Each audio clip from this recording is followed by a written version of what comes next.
entonces la clase. Chicos, les comentaba a los que estaban desde el principio que pues yo creo que fue por cuestión de las carreras, para hacerlo rápido. Cuando hice los diagramas que les mandé, que ahorita tienen, en el modelo Pi, el circuito es correcto, pero hay errores en algunas resistencias. Entonces, por ejemplo, estas dos están mal los valores en el diagrama que ustedes tienen. Entonces, por favor, chequen los valores de resistencia del circuito y nada más, pues ahora sí que corríjanlos para que sean los verdaderos.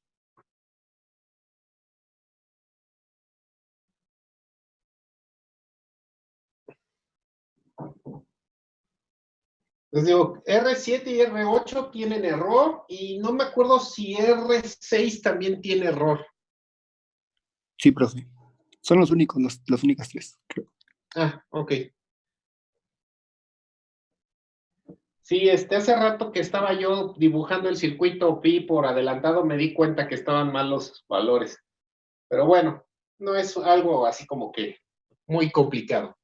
Bueno, entonces vamos a comenzar. Este ya sería el modelo Pi de nuestro circuito. Voy a comentar algunos detalles específicos de esto. Me voy a apoyar con el diagrama original, nada más permítanme un momento en lo que lo abro.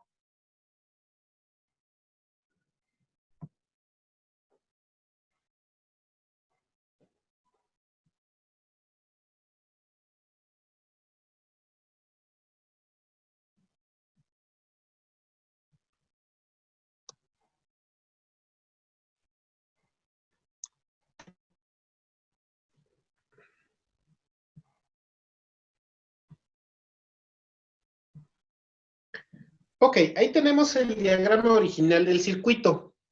Como pueden ver, aquí tenemos este capacitor llamado C2. Este capacitor va a ser un efecto de bypass hacia el emisor del transistor 2. Eso pues ya digamos que hasta cierto punto es normal para nosotros. Entonces sabemos que en corriente alterna, este emisor debería estar conectado directo a tierra, que sí lo tenemos, ¿no? Aquí en el modelo Pi, aquí lo vemos. El emisor 2 está conectado a tierra. La cosa es que eso no quiere decir que R7 y R8 vayan a desaparecer. En este caso, esto es debido a la línea de la realimentación. Aquí tenemos que respecto de este nodo, tenemos a R8 conectada hacia tierra. Y de este mismo nodo tenemos R7 que ahora va a estar conectada pues a tierra por efecto del bypass. Entonces, quiere decir que no es que desaparezcan, sino que esas dos realmente quedaron en paralelo, que es lo que tenemos en esta parte de aquí.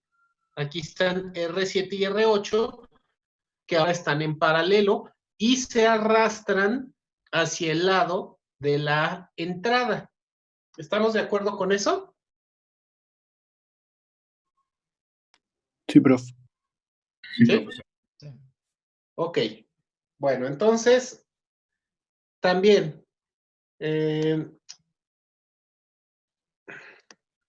circuito original, eso quiere decir que la realimentación en realidad no es esto. Si se fijan, no es esta parte la que estaba realimentando, ¿no? La realimentación real es R4.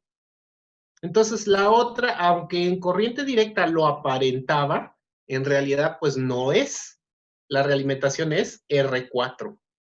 Entonces, otra vez, revisando nuestro modelo Pi, R4 está conectando hacia el emisor del transistor 1. Aquí la tenemos. Entonces, eso quiere decir que en este punto voy a ponerle la fuente BS'.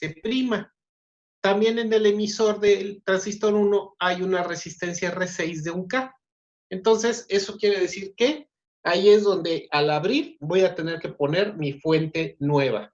Del otro lado, no. Del otro lado solo quedó pura resistencia, aquí así. Entonces eso en realidad pues me hace más fácil el análisis, ¿no? Porque esto pues lo puedo dejar como una única resistencia. No hay una tercera fuente de la cual yo tuviera que preocuparme. Bueno, ahora, hacia el otro lado, pues aquí aparece, o aquí agregamos al final del circuito, ¿dónde quedó mi? Aquí está. RF. Esta RF ya quedamos que es la resistencia o la impedancia que se refleja de la salida hacia el punto de realimentación. Entonces, en este caso, voy a tener que reducir toda la resistencia que me encuentre. Ahorita eso ya lo vamos a ver sobre el pizarrón. Pero bueno, ¿alguna pregunta? No, profe. Por ejemplo, si donde quedan las dos resistencias en paralelo, que sería R7 y R8, Ajá, si no estuviera el capacitor, ¿también sería una realimentación? así es. Ok. Entonces Y si tendrías doble realimentación. ¿no? Entonces, ¿sí se puede tener dos realimentaciones? Ah, sí, claro. Incluso, como les comentaba, esto va muy de la mano con lo que han visto en ingeniería de control. Y ya ven que ahí se ha visto que hay una realimentación, dos realimentaciones, incluso hay realimentaciones anidadas, ¿no? Porque dentro de un, vamos a decir, dentro de un bucle hay otro más chiquito. Son diferentes casos. Ok. Sí, está bien. Bueno, gracias. ¿Sí? Ok. Bueno, entonces vamos a pasar al pizarrón para comenzar. Bueno, aquí en el pizarrón ya tenemos el circuito y entonces pues hay que hacer varias cosas. Lo primero que vamos a hacer es determinar cuánto vale RF. Antes de empezar a simplificar cualquier otra cosa, primero vamos a determinar cuánto vale RF, que quedamos que es la impedancia que se reflejó del punto de entrada hacia el punto de salida. Bueno, a ver, fíjense, quedamos que la resistencia que realimenta es R4. Entonces tenemos que ver todo lo que esté pegado a R4. Si se fijan, de este nodo, pues obviamente tengo a R6, pero de este mismo nodo hacia acá tengo todo esto otro de resistencias, que todo esto se tiene que reducir. Entonces, como vemos, este va a estar, aunque el circuito se ve pequeño, va a estar bien larga la ecuación, porque tenemos que empezar a aplicar, pues otra vez, ¿no? Nuestros series y paralelos. Voy a escribir la ecuación completa y luego vamos a analizarla como hemos hecho en otras ocasiones. Entonces, recordemos que por Thevenin, esta fuente de E ahorita es un cortocircuito para poder determinar la impedancia. Entonces, tenemos que R7 y R8 están en paralelo. Es más que obvio. Entonces, vamos a poner R7 paralelo con R8. Estas dos, una vez que las saco en paralelo, quedan en serie con R5.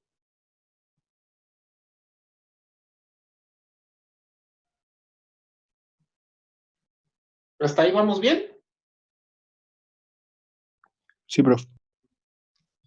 Ok. Eso quiere decir que todo esto de aquí lo convertí en una sola resistencia. Y esa resistencia va a estar en paralelo con R1. ¿No? Porque R1 tiene tierra por aquí y todo esto que reduje que tiene tierra por acá abajo. Entonces, todo esto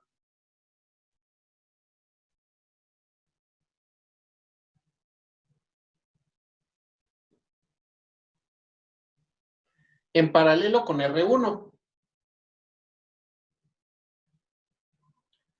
Ya que reduje todo esto, me va a quedar en serie con R pi 1.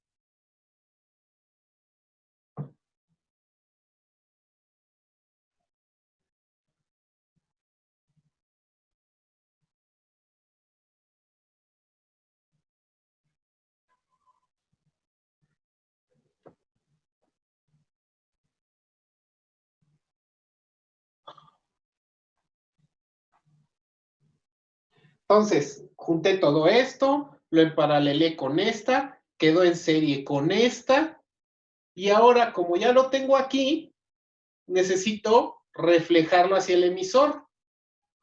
Como lo voy a reflejar al emisor, ¿qué es lo que hago? Dividir entre beta.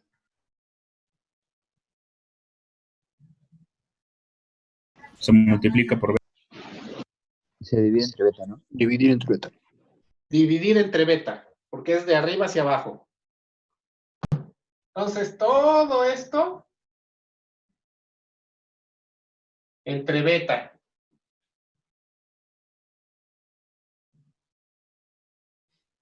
Con eso, toda la resistencia, toda, ya la reduje y la dejé como una resistencia en esta posición. Y esta resistencia, entonces, resulta que está en paralelo con R6. Entonces, todo esto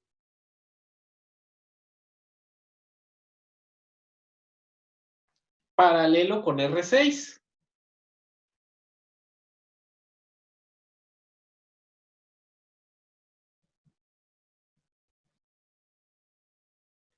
Y finalmente, ya que tengo eso, pues me queda en serie con R4, ¿no? Que era la resistencia de realimentación. Entonces,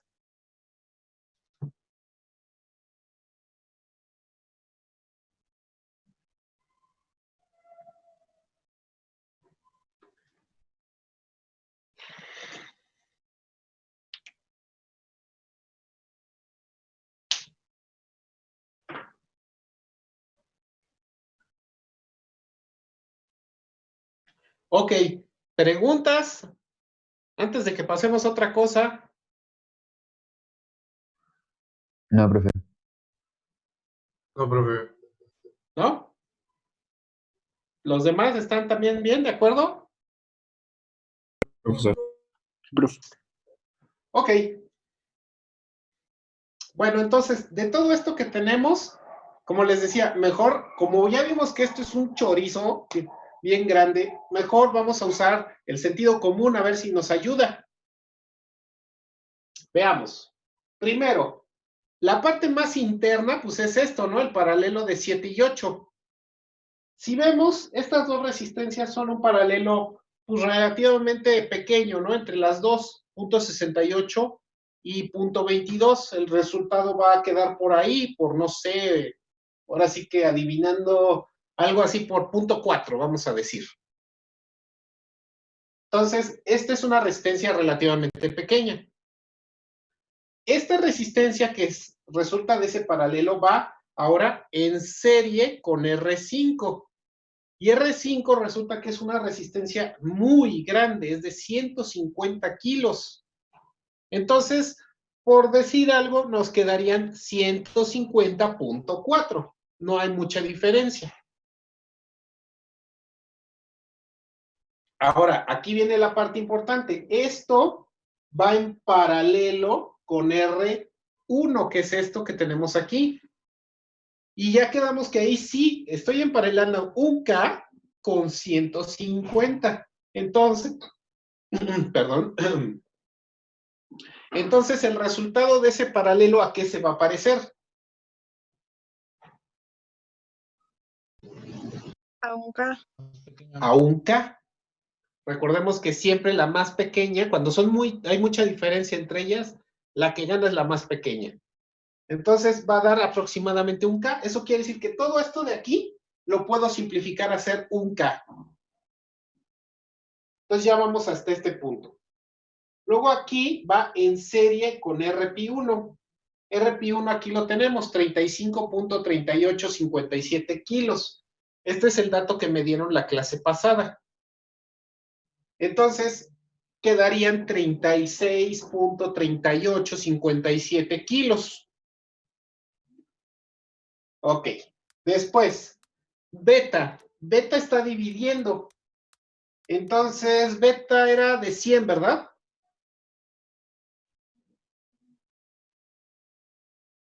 Sí. ¿Sí? Sí. Sí, de 100. Ok. Entonces, eso quiere decir que esos 36, 38 divididos entre 100 me van a dar 0.3638. Eso va a quedar en paralelo con un K. Entonces, ahí sí ya tendría yo que pensar en hacer realmente un cálculo de a de veras. Entonces, fíjense, lo que podemos hacer ya para simplificar todo esto es decir que todo esto de aquí es un K.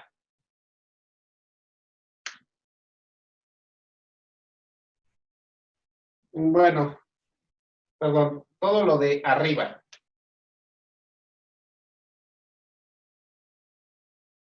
Es un K.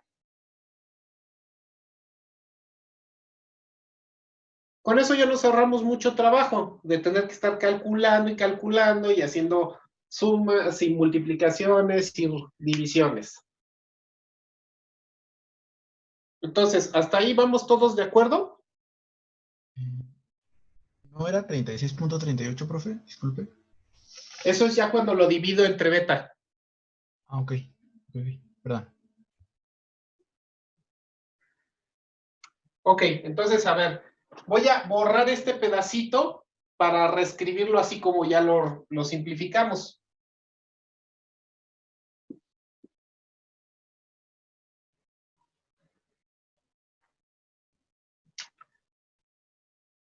Entonces, básicamente nos quedó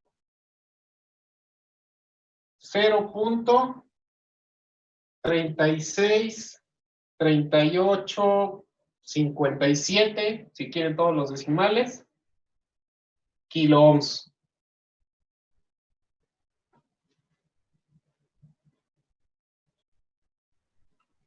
Y eso ya nada más es en paralelo con R6.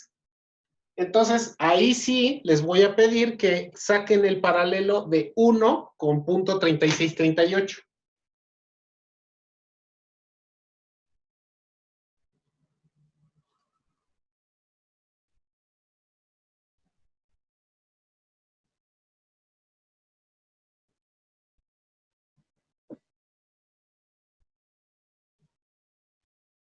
Cero punto 2668K. 0.2668K. Y esto me queda en serie con R4. Entonces, RF es 180.2668.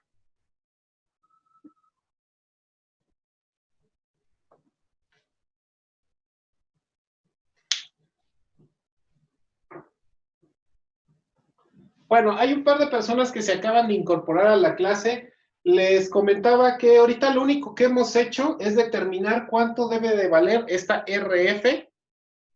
Y para eso fue necesario reducir toda esta resistencia de esta área.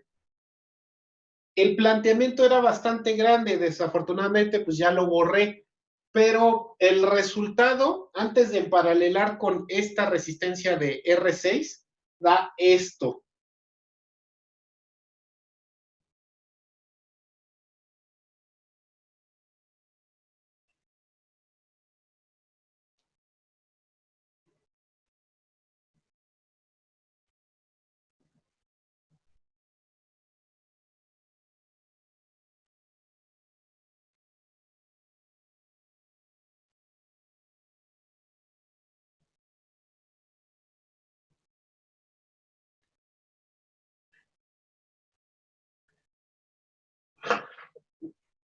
Bueno, entonces, ¿alguna pregunta?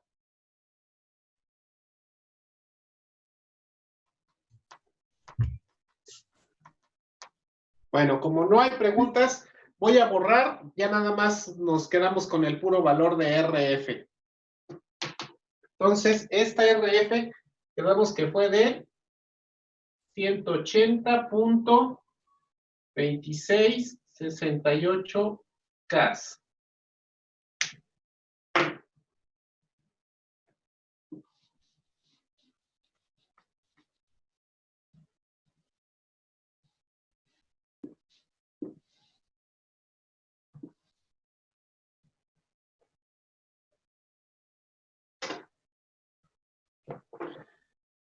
Bueno, pues entonces vamos a tener que empezar a reducir.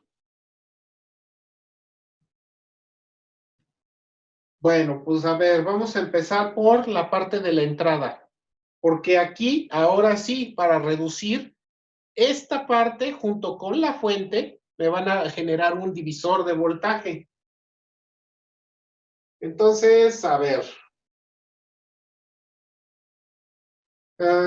Punto 68 y punto 22. ¿Cuánto daría de paralelo?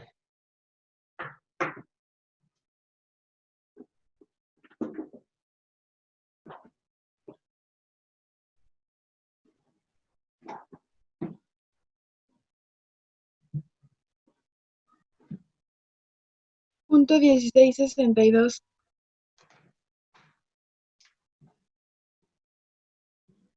Punto 1662. Sí.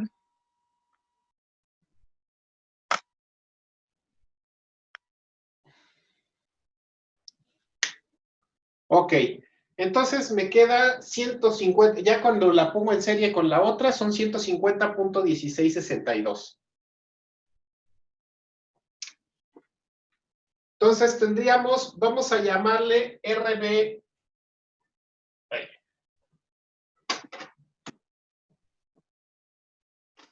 Voy a llamarle RB1' y va a ser un K por 150.1662 entre, pues, un K más 150.1662. Entonces serían 150 entre 151, más o menos.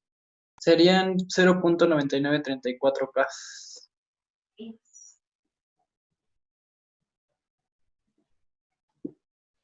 Ok, punto 9934.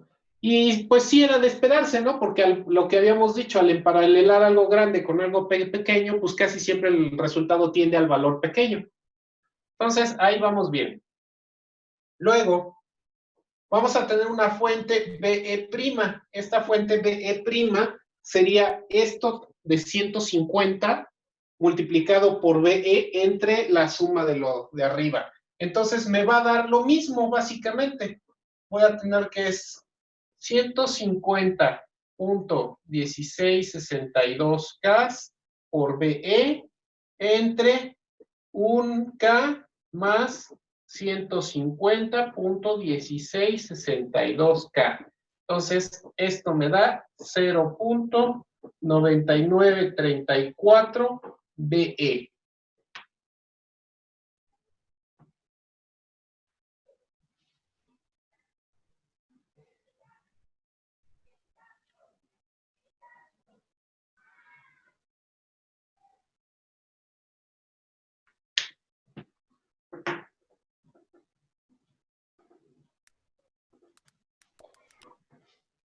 Con eso, entonces, puedo reducir toda esta parte, ¿no?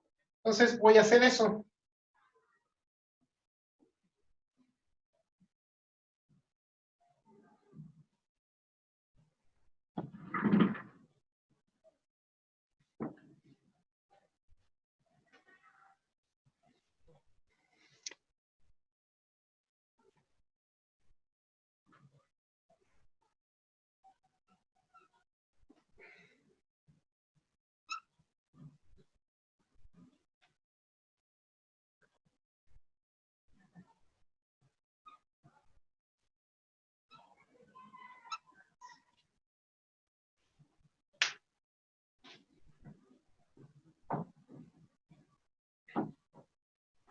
Ok, entonces de aquí no hay problemas, ¿verdad?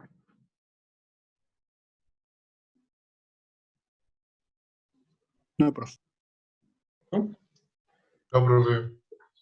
Ok, entonces, pues lo siguiente sería ahora este otro divisor, ¿no? De aquí. No nos metamos ya mucho en problemas. Sabemos que el paralelo de 181 me va a dar 1, ¿no? Entonces, vamos a llamarle a esta RE1', porque es la del emisor, y va a ser igual a R4 paralelo con R6, y esto va a ser aproximadamente 1 kilo, ya para no darle más vueltas.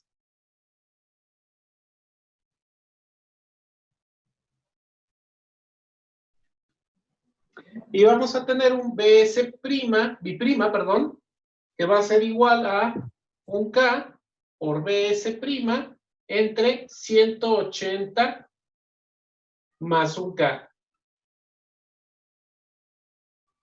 Entonces, de esta sí necesitaría que saquen el cálculo. Pues es 1 entre 181.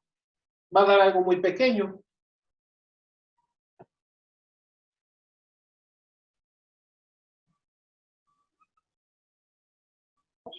.0055.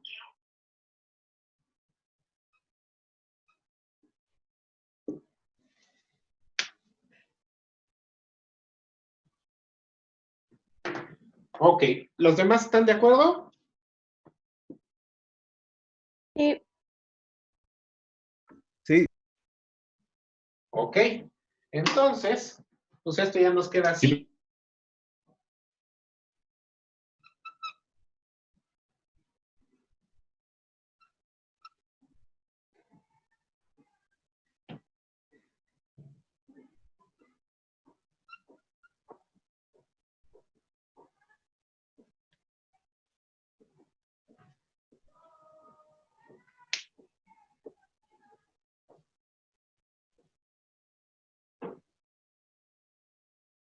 Y por último, el paralelo que tenemos aquí.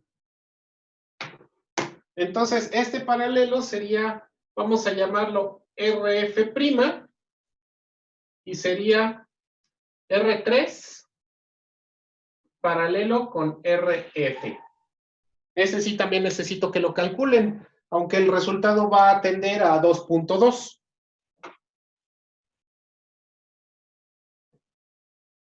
Sería 2.1735K.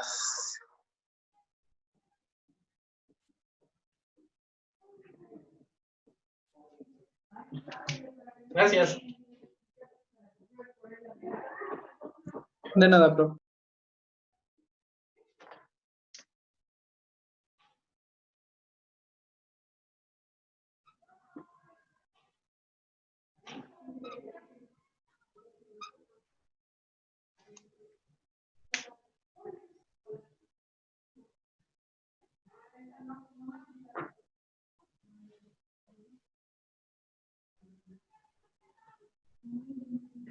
Bueno, con eso ya tenemos ahora sí nuestro circuito pues a la mínima expresión posible, que es el último diagrama del modelo pi que tienen.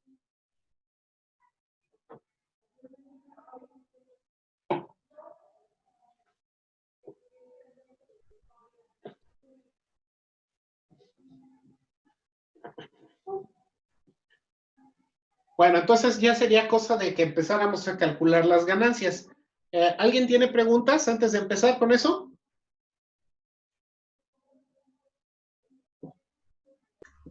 No, profe, No, profe.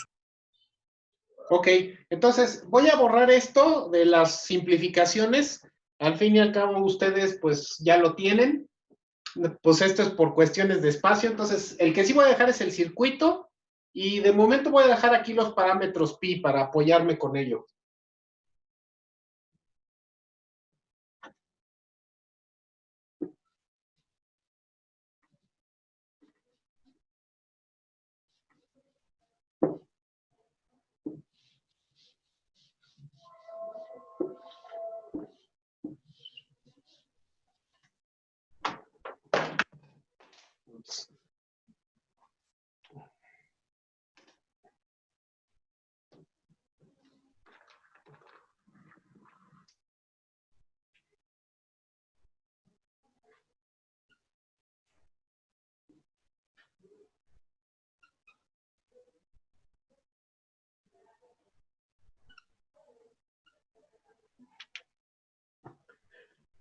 Ok, empezamos con la ganancia de malla abierta. Tenemos que delta B va a ser igual al voltaje de salida respecto del voltaje de entrada, considerando que BS' es igual a 0. De aquí entonces tenemos que es BS en BP2. Luego es BP2 en BP1.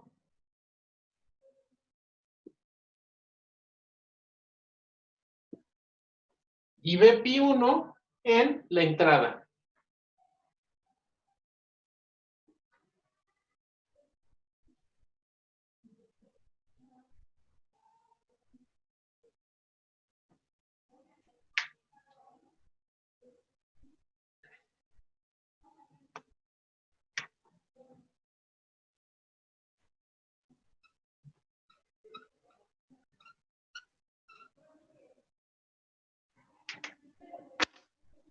En la etapa 1 no tiene ningún chiste.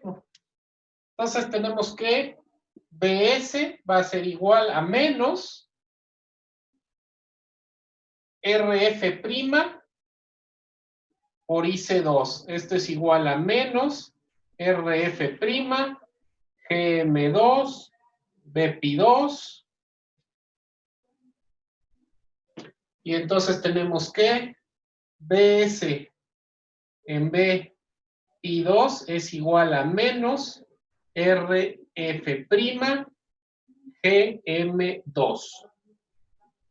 Entonces, RF' es 2.1735 y GM2 es 168.036.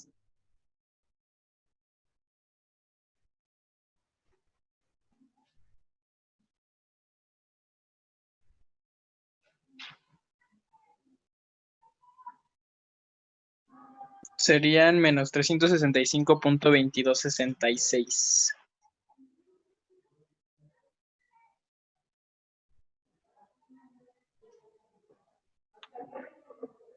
Ok, 365.2266.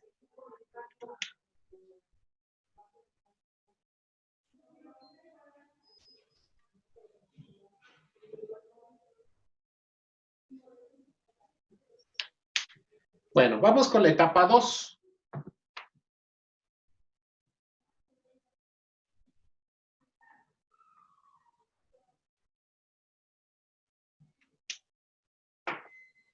La etapa 2 también no tiene mucho chiste porque es un divisor de corriente y es de los más simplones que nos hemos topado.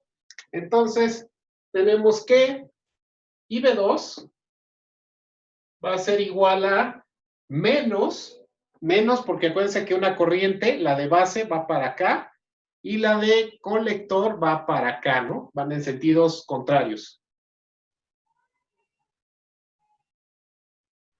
Entonces, tenemos que es igual a menos R2 y C1 entre R2 más RP2. Les decía que es de los más simplones porque pues ni siquiera hay resistencia de emisor ni nada, entonces no hay que reflejar nada ni hay que mover nada.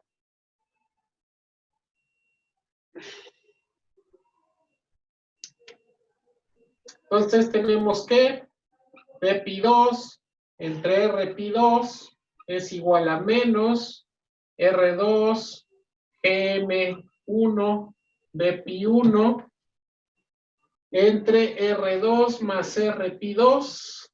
Entonces, BP2 en BP1 es igual a menos R2 GM1 RP2 entre R2 más RP2.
A mí me dio menos 1.6735.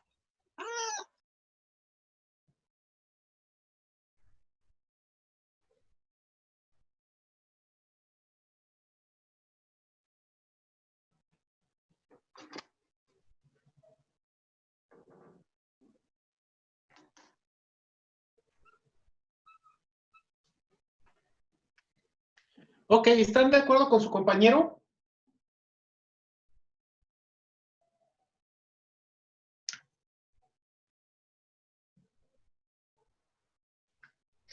Sí. ¿Sí? Ok.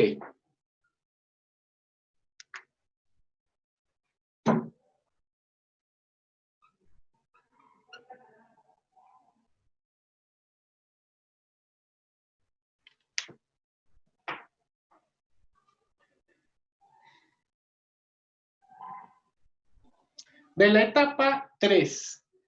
La etapa 3, que es la etapa de entrada, ahorita recordemos que esta fuente BS la estamos considerando 0, entonces aquí hay tierra, por lo tanto solamente tengo a BE', RB1', RP y tengo a RE1'. Entonces voy a esta resistencia a reflejarla hacia la base del transistor y después voy a hacer una sola malla, el cálculo de una sola malla en función de la corriente de base. Entonces, tenemos que B' va a ser igual a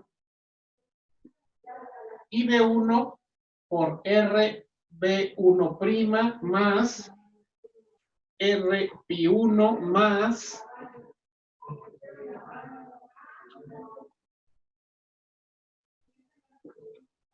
RE1' por beta.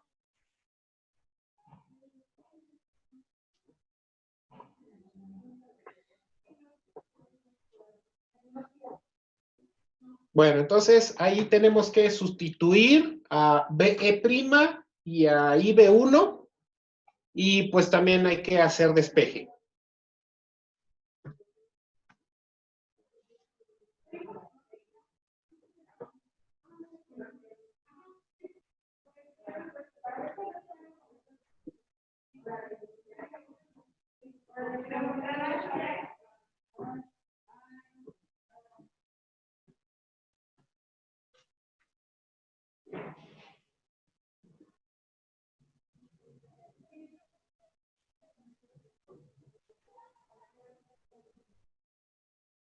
Ok, ahí están las sustituciones y nada más me falta despejar.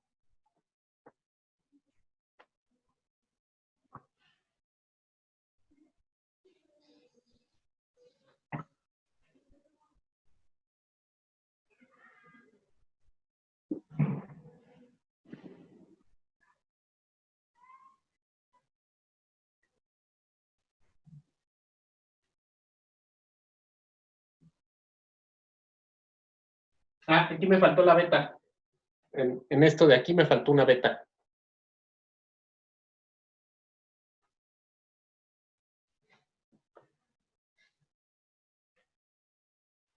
Ok, ahí está.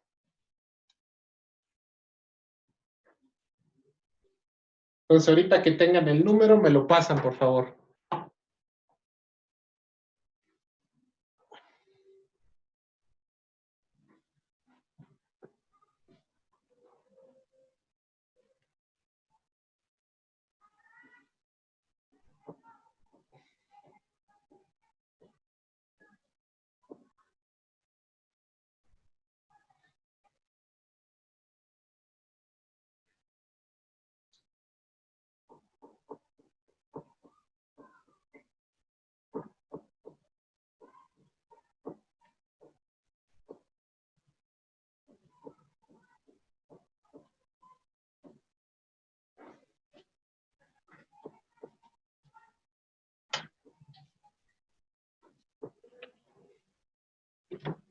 Profe, en ese caso, ¿la beta multiplicaría todas las resistencias de abajo?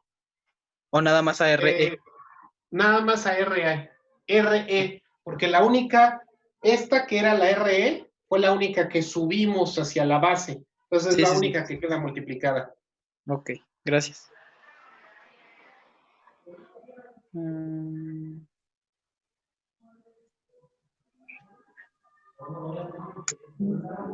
Entonces quedaría 0.2678.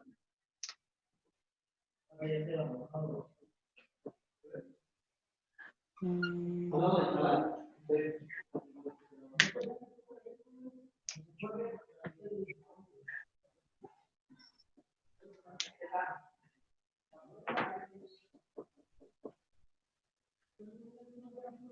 Bueno, ¿los demás están de acuerdo? Sí.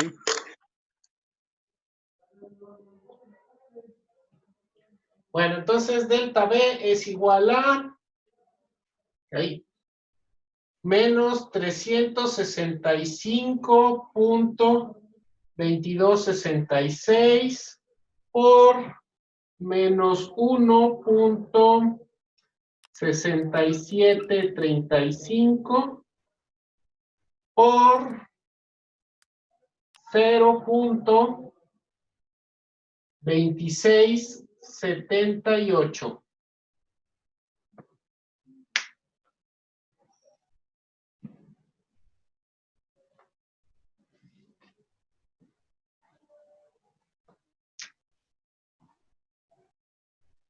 Delta V me queda como 163.6989.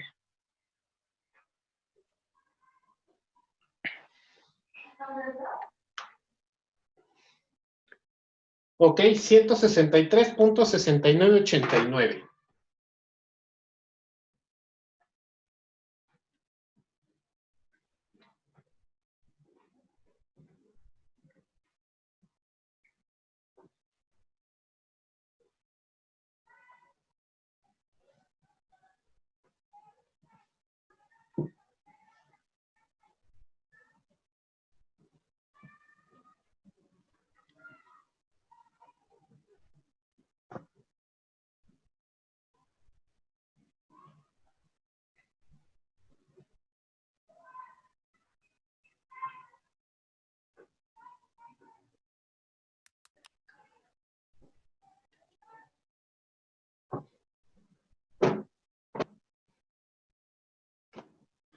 Bueno, ¿preguntas?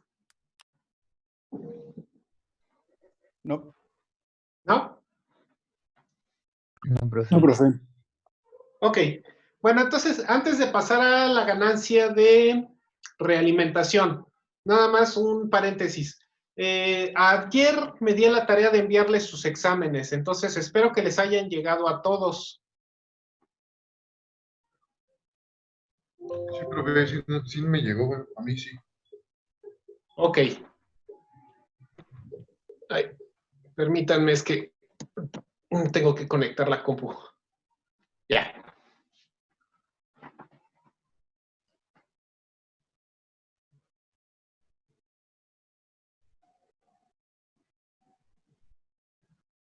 Bueno, entonces ya les mandé el examen. Pues ahora sí que ya, dependiendo de lo que les tocó a cada quien, ya habrán visto pues en qué se les fue o en qué les falló, o lo que yo les comentaba. Fueron muy mecánicos e hicieron todo pues así, ¿no? Como ya se lo sabían, en vez de haberse fijado bien lo que tenían que hacer. En fin, lo hago el comentario porque aquí en esto que acabamos de hacer otra vez, ¿no? Fue muy, muy típico. O sea, vean, las etapas que hicimos son sumamente típicas. Esta de aquí es lo de siempre, ¿no? Que es la resistencia de salida por su GM. Esta de acá es un divisor de voltaje y les decía, el más simple de todos. Y este de acá es lo de siempre, de que tengo aquí mi resistencia, nada más la subo y saco la malla. Entonces, sí es cierto que esto es muy típico, pero una vez más les recuerdo, piensen lo que están haciendo. No solamente porque lo ven parecido a lo que ya han visto, quiere decir que siempre va a ser idéntico. Bueno, entonces, si no hay preguntas, voy a borrar una parte del pizarrón para pasar a la ganancia de realimentación.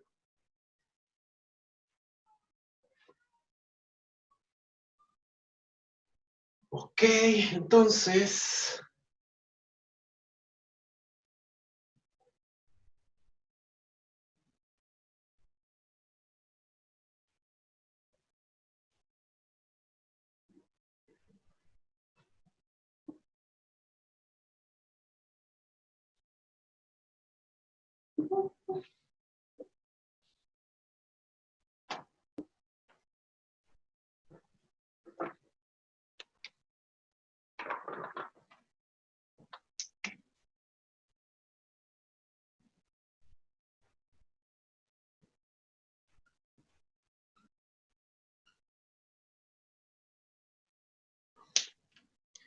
Ganancia de realimentación, entonces esta es delta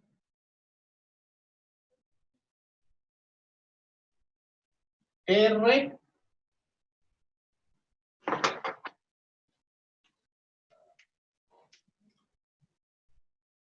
esta es delta R y es el voltaje de salida respecto de el voltaje de salida prima, que es el voltaje de realimentación, considerando que el voltaje de entrada es igual a 0. Entonces, en este caso es voltaje de salida en BP2, que es la etapa 1. BP2 en BP1, que es la etapa 2. Y aquí lo que cambia entonces es que es BP1 en BS'. Entonces aquí necesito cambiar esta etapa.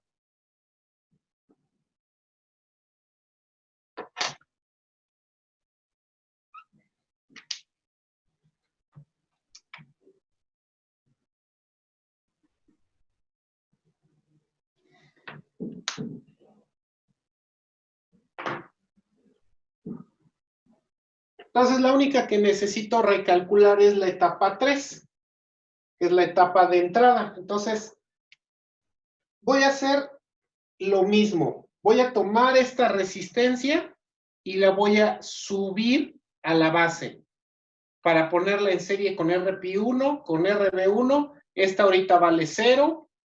Entonces las voy a poner todas juntas para ponerlas en función de la corriente de base y eso pues lo voy a igualar a la fuente. Ahora, acuérdense que la corriente de base en este transistor tiene este sentido y la polaridad de la fuente tiene este otro sentido. Entonces eso quiere decir que necesito considerar un signo negativo, ¿no? Porque están contrapuestas.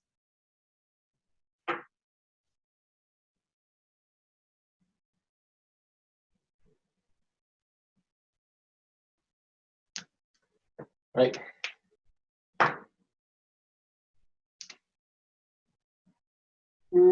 ¿Dónde lo voy a hacer? Lo voy a hacer aquí.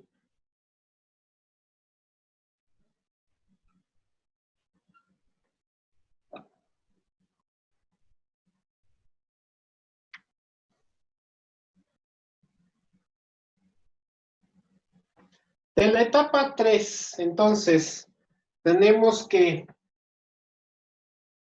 BS biprima es igual a menos la corriente de base 1 que multiplica a RE1' por beta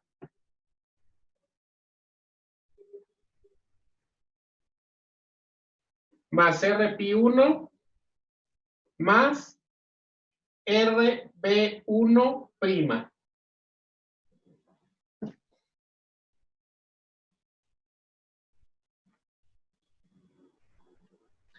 Vamos a sustituir y a despejar.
Bueno, entonces ya habiendo hecho la sustitución y el despeje, llegamos a esta expresión, .0055 RPI1 entre RE1' por beta más RPI1 más RB1. Y todo eso es negativo.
Me da como resultado menos 0.0014.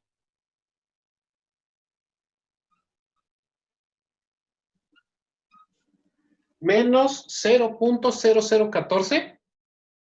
Sí, eso es lo que me da. Ok, esa es la pura etapa, ¿no?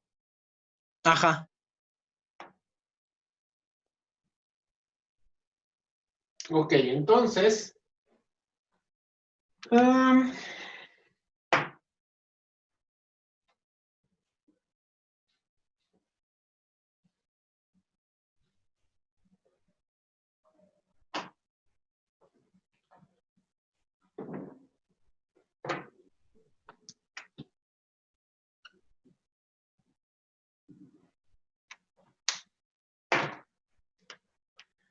delta R es igual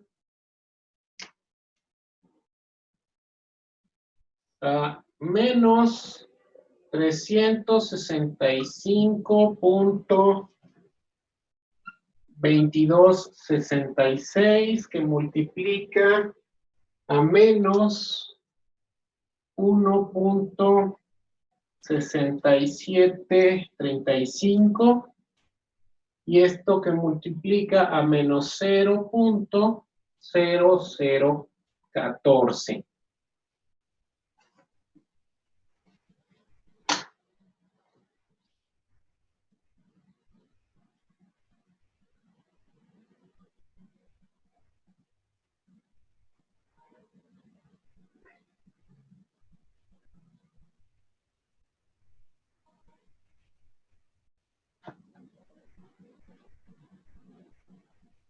Delta R me das menos 0.8557.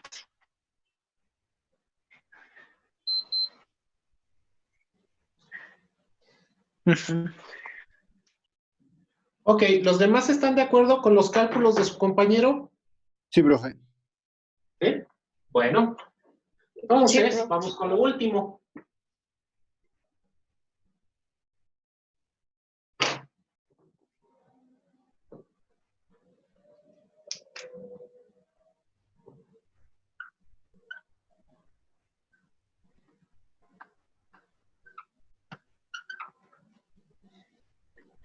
La ganancia de malla cerrada. Delta BF.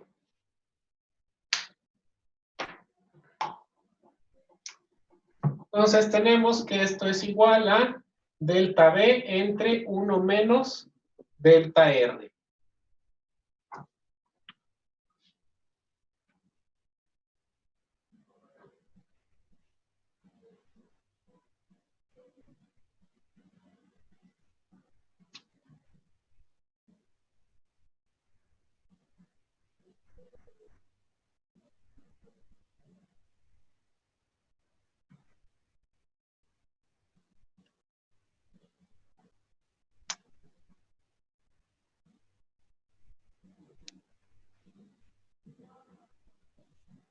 Me da 88.2140.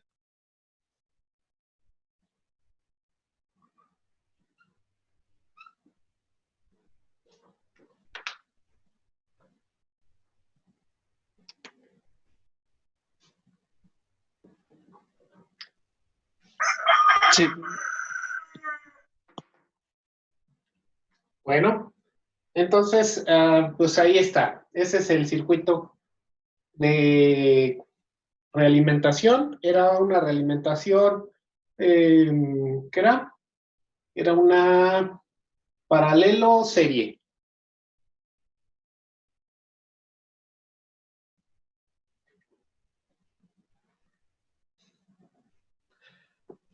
Bueno, ¿hasta ahí tienen alguna pregunta?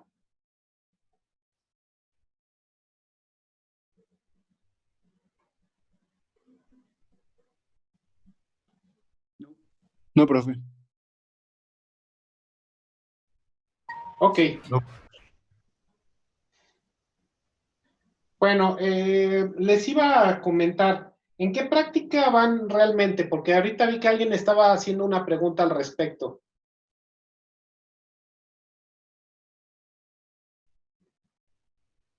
Yo en la 10. Apenas la 8. Ok, dependiendo entonces entre 8 y 10. ¿Qué tema es el de respuesta en frecuencia? Sí.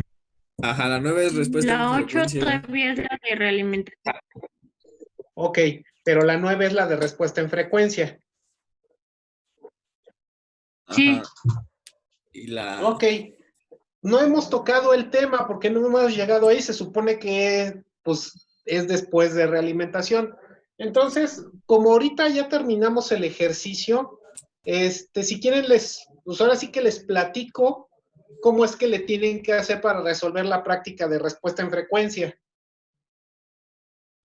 ¿Cómo ven? En un Sí, profe. amplificador multietapa. Sí, profe. ¿Sí? Ok, a ver, entonces espérenme tantito.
Ok, ahí todos están viendo una presentación que tengo puesta.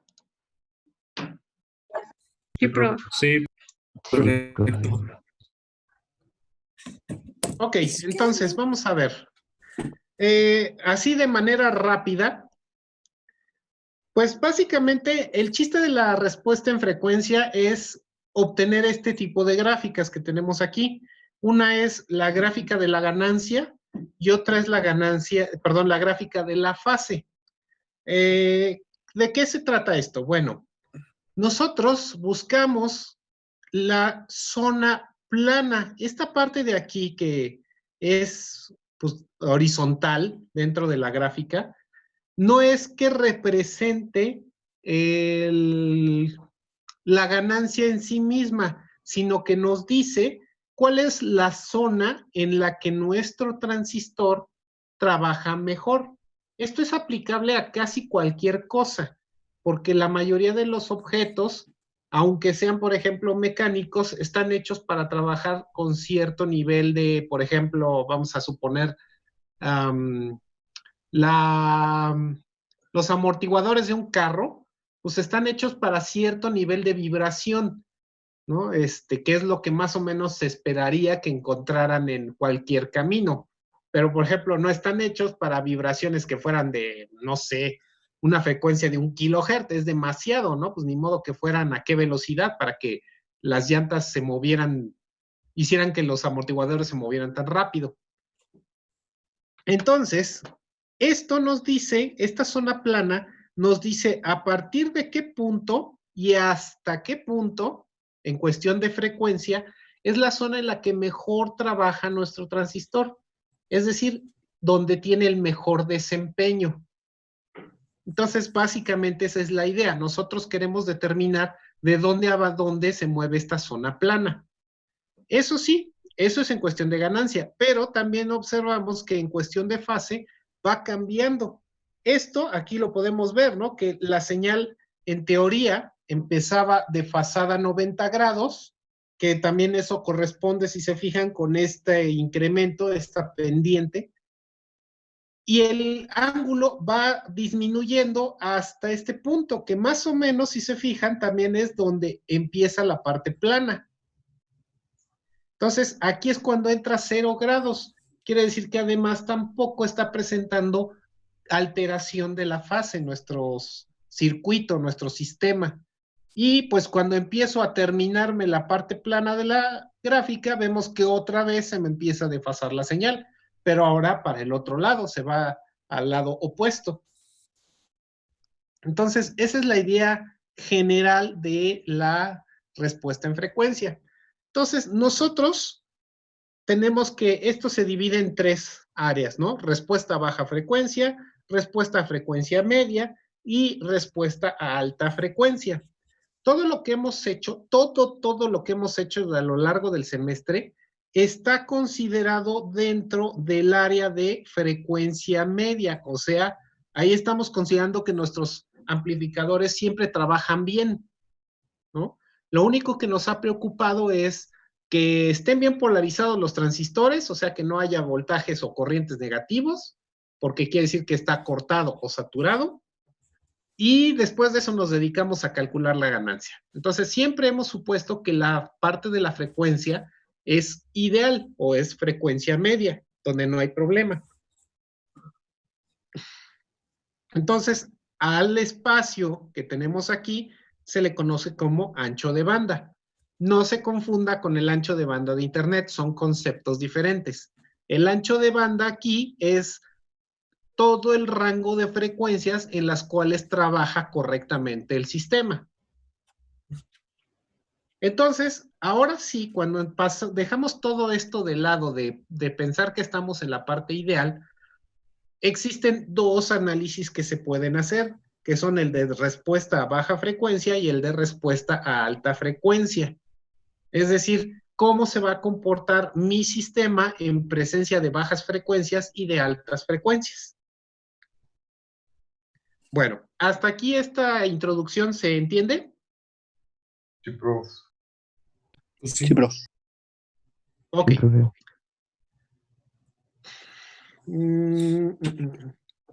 Bueno, otra cosa, nada más por mencionarlo rápido, que influye en esta respuesta en frecuencia es el tipo de acoplo. Entonces tenemos varios, por ejemplo, el acoplamiento por transformador, que pues al hacer eso lo que estamos haciendo es meter una reactancia inductiva, ¿no? Que esta es XL. Entonces ya saben que una carga inductiva tiende a provocar un efecto de desfasamiento, ¿no? En las señales. ¿De cuánto?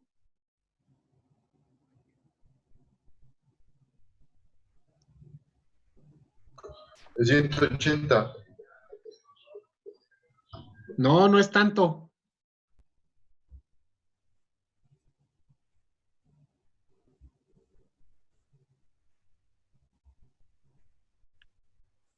¿No? ¿Nadie más? ¿Cuánto se ¿Cómo? mueve la fase de las señales con 90 grados, ¿no? 90 grados? 90 grados. Sí, 90. Ahora, la cosa sería hacia adelante o hacia atrás. Hacia adelante, ¿no? Hacia adelante. Y los capacitores provocan exactamente el mismo efecto, 90 grados, pero hacia atrás. Entonces, esa es la razón por la cual muchas empresas tienen en su sistema eléctrico, antes de lo que es la cometida de Comisión Federal de Electricidad, tienen lo que le llaman un banco capacitivo, porque en general la mayoría de las empresas utilizan motores eléctricos para impulsar sus procesos. Eso quiere decir que esos motores son cargas inductivas por naturaleza. Por lo tanto, lo que hacen es que para que no se le suba tanto el consumo eléctrico, le meten un montón de capacitores conectados ahí en paralelo para que sea uno grandotote. Le meten un montón de capacitores justo a donde llega la línea eléctrica de la Comisión Federal para que eso mueva la señal hacia el otro lado y compense en la desviación y más o menos llegue a cero. En teoría, en nuestras casas también debería de ocurrir eso, pero nosotros no usamos tantas cargas capacitivas, entonces realmente no lo necesitamos. Por ejemplo, no sé, ¿qué puede ser? El motor de la lavadora, el motor del refrigerador, la licuadora. Esas son las cargas inductivas que ahorita se me vienen a la mente que estarían en una casa. Pero no son cosas que se estén usando todo el tiempo. Bueno, entonces, retomando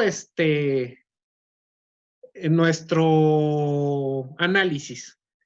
La parte que nos interesa más a nosotros entonces es el acoplo capacitivo, porque ese es el que hemos venido utilizando. ¿Cómo le afecta a mi circuito que yo le ponga capacitores?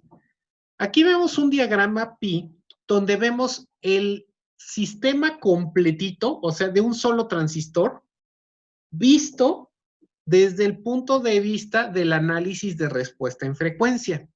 Entonces, observemos que aquí tenemos a RB, que sería una resistencia común y corriente, ¿no? Que de esa que sale del paralelo de R1 con R2, que casi siempre son resistencias de base.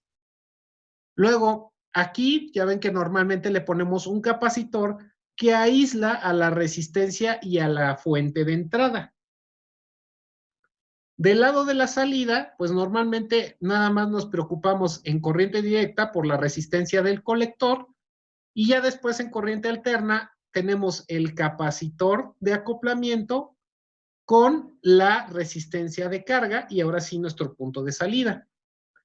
Y aquí abajo, también en directa, tenemos solamente la resistencia de emisor, pero en alterna vamos a tener el capacitor que hace de bypass. Aquí ya no podemos considerar ese efecto de bypass como ideal, entonces también vamos a tener que analizarlo. Esos tres capacitores entonces ya no puedo sustituirlos por alambres, como hacíamos hasta ahora. Entonces voy a tener que ver cómo le hago. Estos tres los voy a considerar todos en la parte del análisis de baja frecuencia. CI, CC y CE, o como les quieran llamar, capacitor de entrada, capacitor de salida y capacitor de bypass, se consideran en el análisis de baja frecuencia. Y aquí aparecen estos dos capacitores que nunca antes habíamos visto. Este de aquí arribita se llama CMU y este de aquí se llama CPI. Estos dos capacitores aparecen solo en el análisis de alta frecuencia. Bueno, para explicar esto, primero, ¿quién me puede recordar cómo está construido un transistor?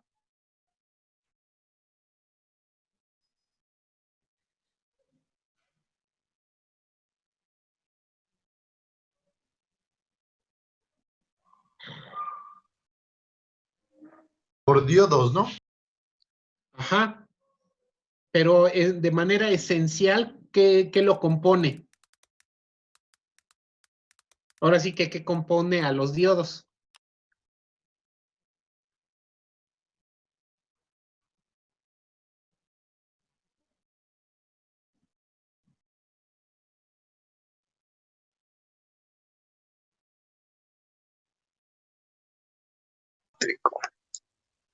¿Cómo?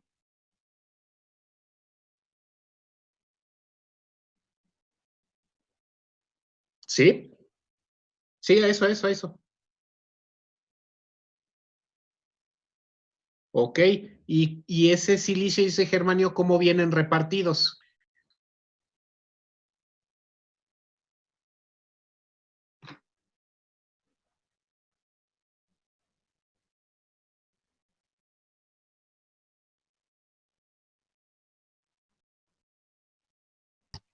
¿Es lo de dopado intermedio y altamente dopado?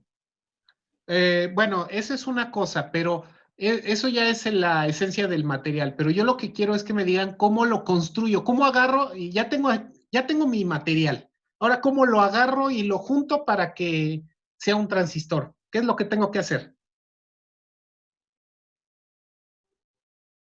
O sea, ya tengo todos mis cristales dopados, dopado altamente, dopado medio, y ya aquí los tengo. Pero ahora, ¿qué hago con ellos para hacer un transistor?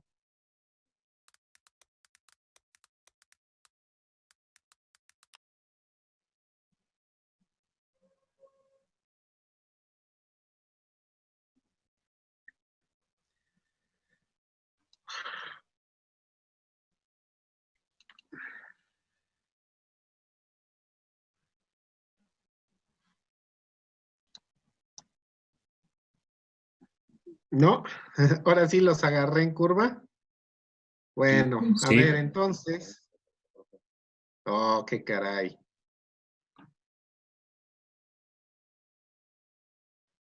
Ok, aquí lo tenemos. ¿Lo están observando ahorita el transistor?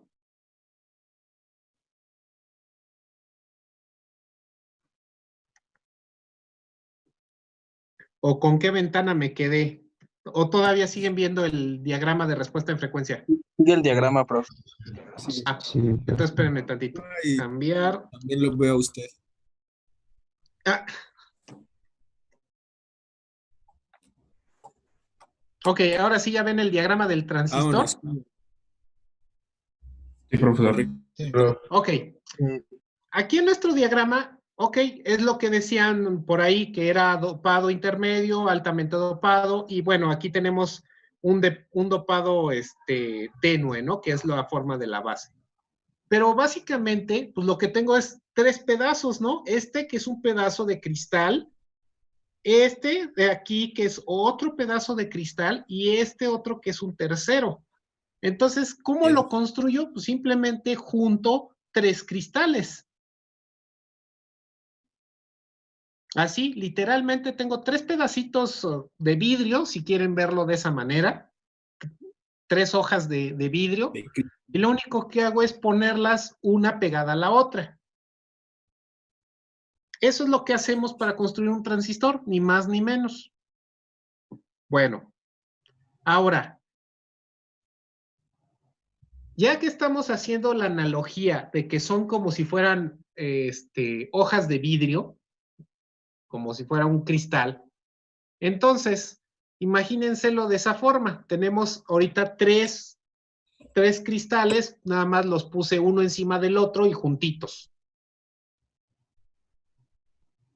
¿Qué pasa cuando hago eso? Porque solamente los puse uno pegado al otro. ¿Qué pasa entre ellos? ¿Desaparece el espacio o sigue habiendo espacio? Se reduce, ¿no? No desaparece, se reduce, ¿no? Sí, porque no los estoy fusionando ni nada por el estilo. Solamente agarré las 3 piezas y las puse pegadas una a la otra. Esto, digamos, podrían verlo otra vez como piezas de Lego. Agarraron 3 cuadritos de Lego y los pegaron juntos, ¿no? pero nada más los pegaron, no se fusionaron en una sola pieza. Eso quiere decir que entre cada bloquecito hay un espacio microscópico, si quieren, pero hay Me agarró la espacio. pendeja, profe. Oh, qué caray. Entonces ahora, ¿cómo funciona un capacitor?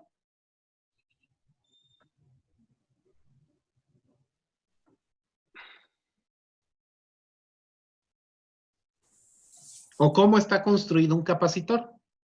2 placas de metal Dos eléctrico. Ajá, 2 placas.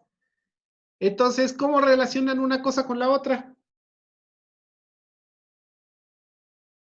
Del espacio que hay. Así es. Entonces, por muy, muy pegados que estén, entre los cristales queda un espacio. Y como son dos superficies con un espacio vacío en medio, eso es lo mismo que un capacitor. Entonces, eso provoca que en alta frecuencia, esto es solo en ese caso, aparecen estas dos capacitancias, Cmu y Cpi. Si se fijan, Cmu sería la capacitancia que aparece entre la base y el colector. Y Cpi es el que aparece entre la base y el emisor, ¿no? La base está presente en los dos porque es la del medio, es la del sándwich. ¿Ya lo ven?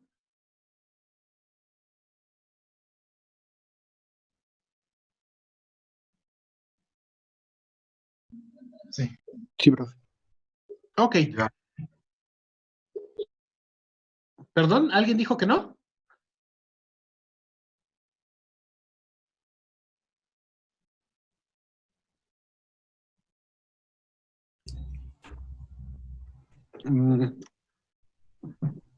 Bueno, voy a continuar.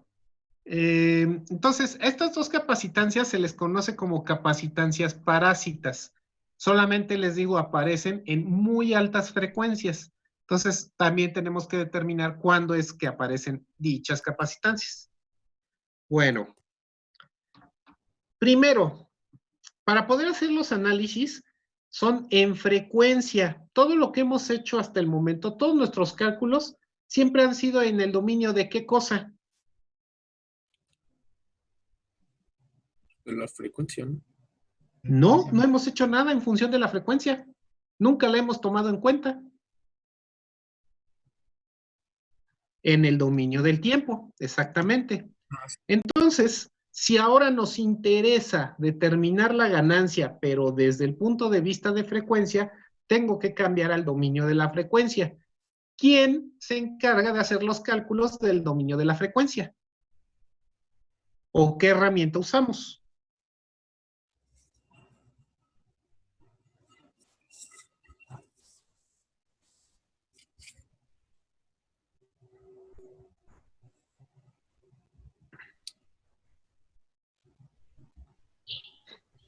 ¿Dónde han oído antes eso de en el dominio de la frecuencia? No es en la plaza. En Laplace, justamente. Entonces, ahora los análisis ya no se hacen en el tiempo, se hacen en Laplace.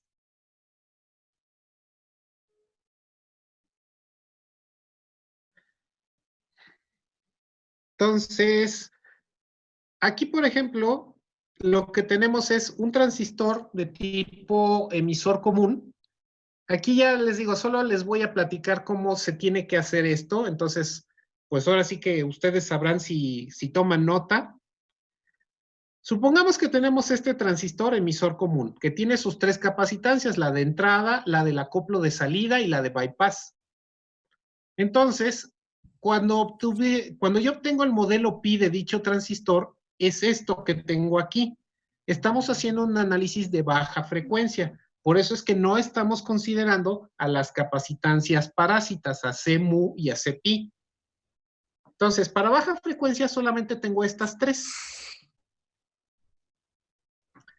Bueno, lo que tendrían que hacer ustedes es, primero, suponen que CI y CC son ideales. Entonces, eso quiere decir que van a ser alambres, como lo hemos hecho en otras ocasiones. Ok. Entonces, ya, consideran estos dos y ahora el que sí van a quedarse es con CE. Entonces, cuando hacen el cálculo, lo que necesitan es hacerlo todo en Laplace. Por lo tanto, ¿cómo es un capacitor en Laplace?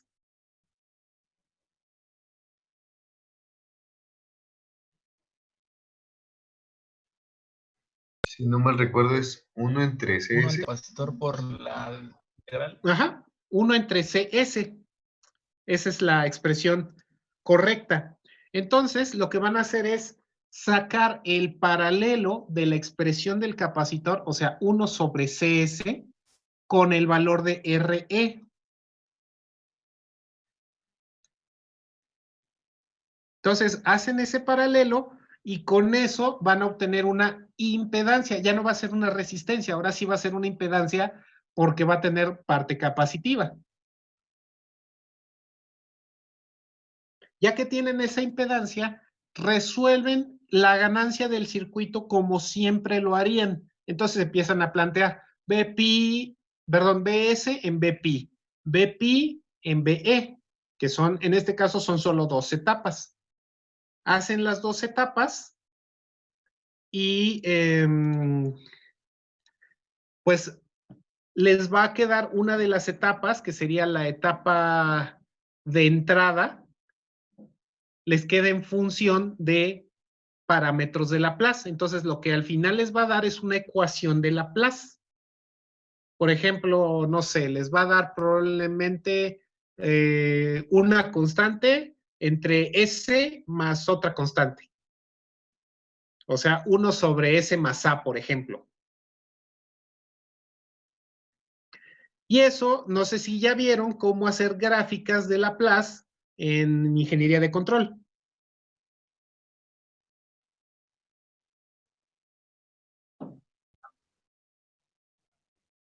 Son diagramas de Bode, se llaman. No, profe. Sí, ya. No.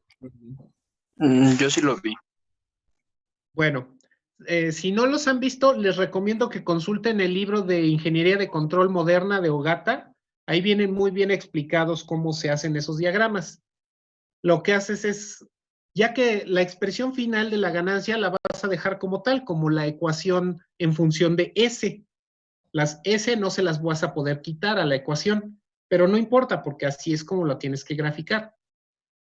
Entonces, ya que terminas de sacar esa ecuación de ganancia, ahora hacen lo contrario. Suponen que CE es ideal y que CI y CC no son ideales, que son capacitores. Entonces, van a tener que sustituirlos por sus expresiones, que serían 1 sobre CIS y 1 sobre CCS. Es que Sí, dime.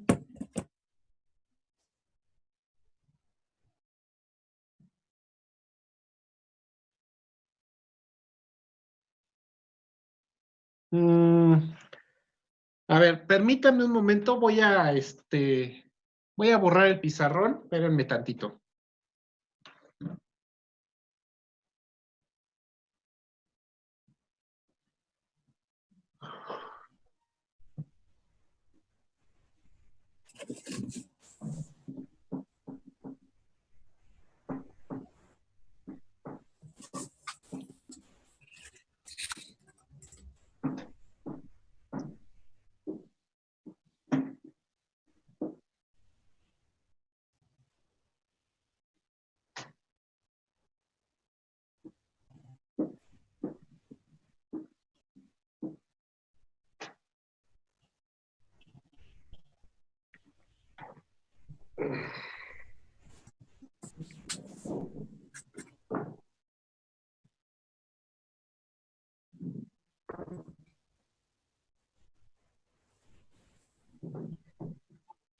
A ver, fíjense, más o menos lo que les quedaría es, ya ven que en la parte de abajo tienen el transistor y aquí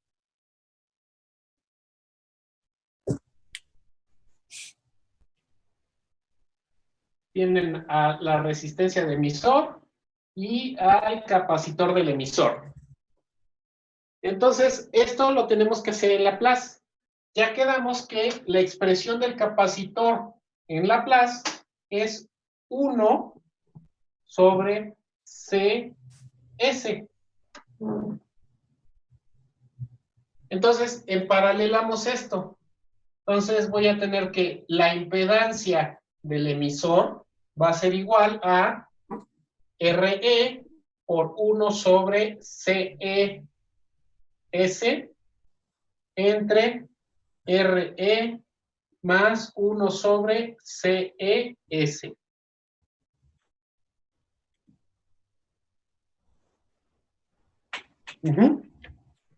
Este sería el planteamiento. Pues nada más hay que hacer aquí un poquito de álgebra. Entonces, esto me va a dar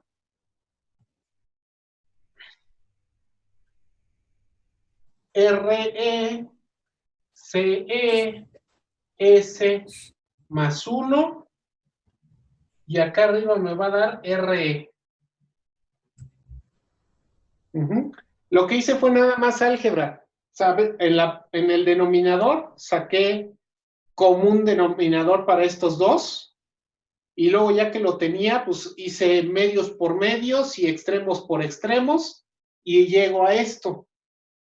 Entonces, esta es mi expresión de Laplace de la impedancia. RE y CE son datos porque son los valores de los elementos del circuito. Entonces, aquí esto que les decía es equivalente a tener, por ejemplo, no sé, B sobre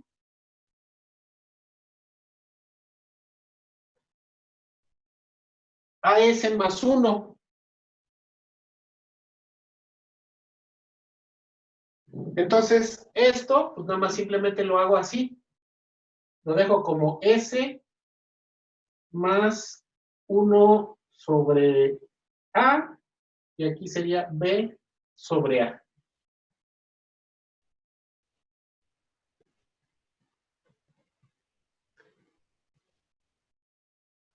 Entonces, aquí vemos que esto ya es una forma común de Laplace, ¿no? S más algo, y arriba es una constante. Esto ya es muy fácil de graficarlo en Bode.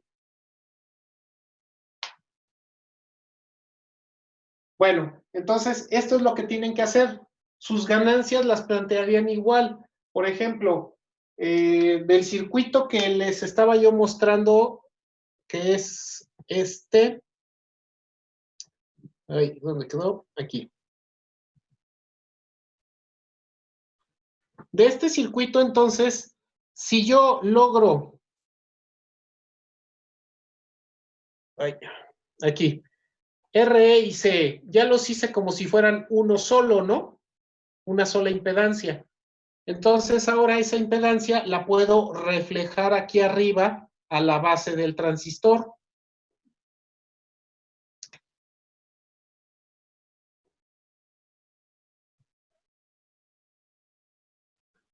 Entonces, a ver, fíjense, me va a quedar...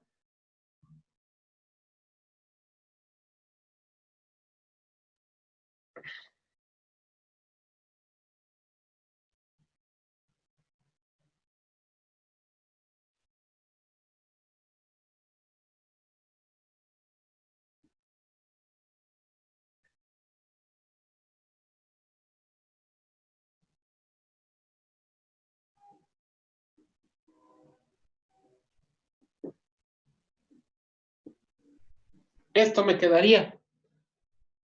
Acuérdense que consideramos que ahorita solamente estamos trabajando con la impedancia del emisor y las otras dos, el capacitor de entrada y el capacitor de salida, lo estamos considerando todavía como ideales. Entonces, llego a esto. De esto, pues, esto que tengo aquí es un divisor de voltaje. Lo puedo simplificar. Entonces, al simplificarlo, pues ya me va a quedar aquí una BE' con una R de base prima, por ejemplo. Y esto, pues, es lo que ya hemos hecho muchas veces. Entonces, plantean su ecuación y dicen que BE es igual a corriente de base que multiplica a RB' más RPI1 más ZE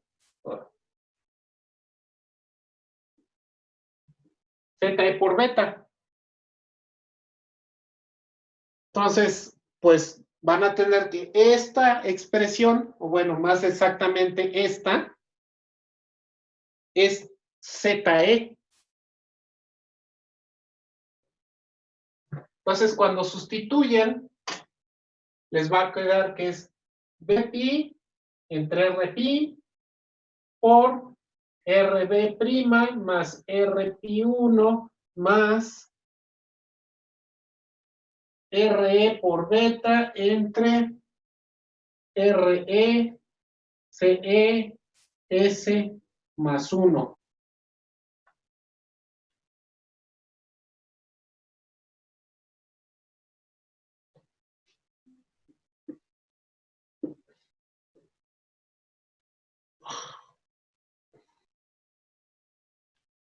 De ahí, pues lo único que necesitarían hacer es despejar, como siempre, para que quede Bpi entre Be.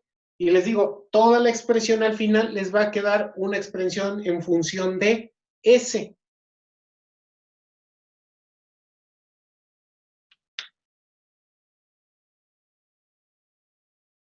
Entonces, los valores de S no los pueden eliminar, se tienen que quedar. Porque a fin de cuentas, lo que van a obtener es una función de transferencia.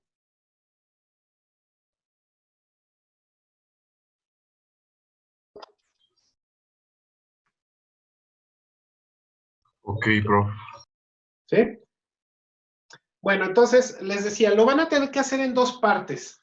Primero suponen que los capacitores de entrada y salida son ideales y lo resuelven para el puro capacitor de desvío. Después suponen que el de capacitor de desvío es ideal y lo resuelven para los dos capacitores de entrada y salida.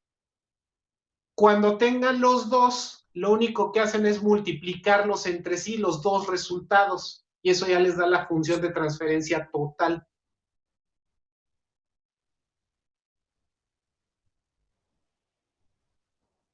Ok.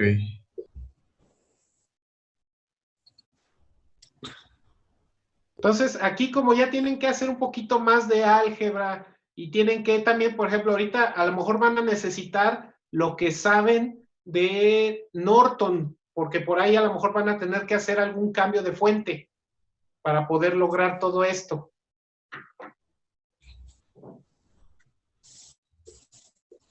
Pues lo resuelvo, igual si tengo dudas se lo puedo mandar, ¿no? Sí, si quieres, mándame, por ejemplo, una foto de lo que hayas hecho en papel y le echo un vistazo y te respondo. Ah, perfecto. Gracias, prof. ¿Sale? Bueno, pues ahorita sí, de manera muy rápida es lo que les puedo comentar de respuesta en frecuencia. Bueno, pues entonces, de momento eso yo creo que ya sería todo para la clase de hoy. Nada más, pues un par de anuncios parroquiales, como dicen. Recuerden que tienen pendiente una tarea para el día martes que viene.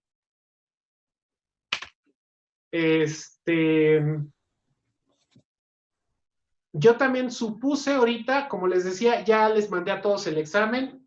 Todo el mundo me dijo que ya lo había recibido. Entonces supongo que pues ya vieron sus correcciones, ¿no? De los problemas que tuvieron. Ténganlos muy en cuenta para la hora del final A. También recuerden que el final A es una reposición de examen. Entonces sigue promediándose. Y solo es para reponer un examen, ¿eh? Si van si llegaran a reprobar las 2 evaluaciones, entonces ahí se van a final B directo. Y el final B es un final global, donde ya es a lo que saquen en ese examen, ahí se juegan la vida en un solo examen. Todo esto no es inventado. Acuérdense que ya lo habíamos establecido desde el primer día de clases. Sí, profe. Ay, ¿cuál no sea así? No se pongan. Sí, tuvieron hasta toda la comodidad de hacer el examen a casa. Nunca los dejo a casa. Está bien difícil. Ay, Ah, no. No sabes lo que es difícil. bueno, pero todo va a ser a casa.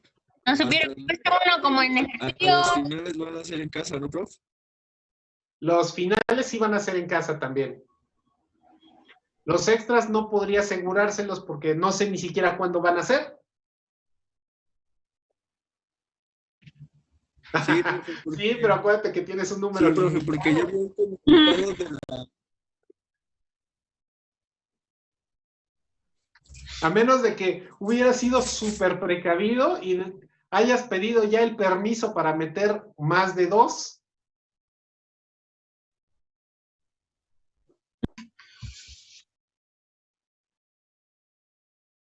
No, ni idea. No sé, profe, por ahí en la academia. Pues miren, comentaba yo con el grupo de la mañana que tengo, que es el de microcontroladores, que bueno, el comunicado oficial de parte de la FES Cuautitlán es que de acuerdo a lo que se aprobó en Ciudad Universitaria, pues sí se va a hacer una modificación en el calendario escolar. Ahora, la modificación se supone que cada facultad puede ajustarla a sus necesidades, pero aún no ha habido ningún aviso oficial de parte de FES Cuautitlán. Entonces, por el momento, pues tenemos que esperar hasta que ellos publiquen. Pero en nuestro caso, pues nada de lo que han hecho es desperdicio, porque todo lo que han trabajado yo se los voy a evaluar y con eso los voy a calificar. Ahora, si fuera necesario, la verdad es que yo preferiría que no fuera necesario tener que seguir con el curso otra vez en las aulas, porque pues aunque ya digamos que el riesgo de contagio disminuyera, que ahorita no es el caso, aún así como que preferiría que no se arriesgaran sin que fuera un caso forzoso, ¿no? A menos de que de plano nos dijeran, es que los extras se tienen que aplicar en la FES. Dice, bueno, pues ni modo, pero de no ser obligatorio, sí yo preferiría que no tuvieran que asistir todavía a la FES hasta que estemos bien seguros de que es seguro. Pues yo digo que la cuarentena se va a alargar, ¿no? Todavía todo junio, ¿no? Aparte mayo y todavía junio. Sí, No, pues Es que, no, por en ejemplo, realidad yo veo no. un comunicado, pero veo un comunicado de la federación, pero de fútbol, y ya ellos dijeron que iban a regresar a los entrenamientos hasta julio. Pues sí. Ahorita también por ahí anda rondando un calendario, pero yo no sé, eso sí, lo quiero dejar bien claro, yo no sé si es ya oficial ese calendario, pero por ahí está indicando que el semestre terminaría hasta el 21 de agosto y el otro semestre empezaría, creo que por ahí del 7 de septiembre o algo así. No, el 21 21. de septiembre.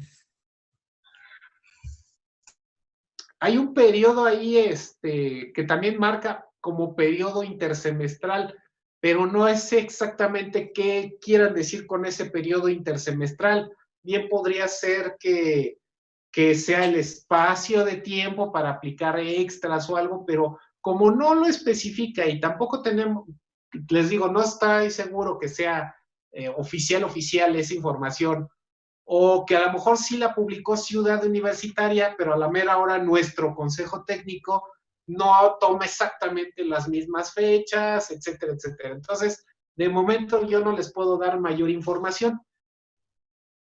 Solamente les puedo comentar que, Porque pues, hasta en en las mi caso, noticias yo lo que hoy, intención es que ya no tengan que ir ustedes a la escuela.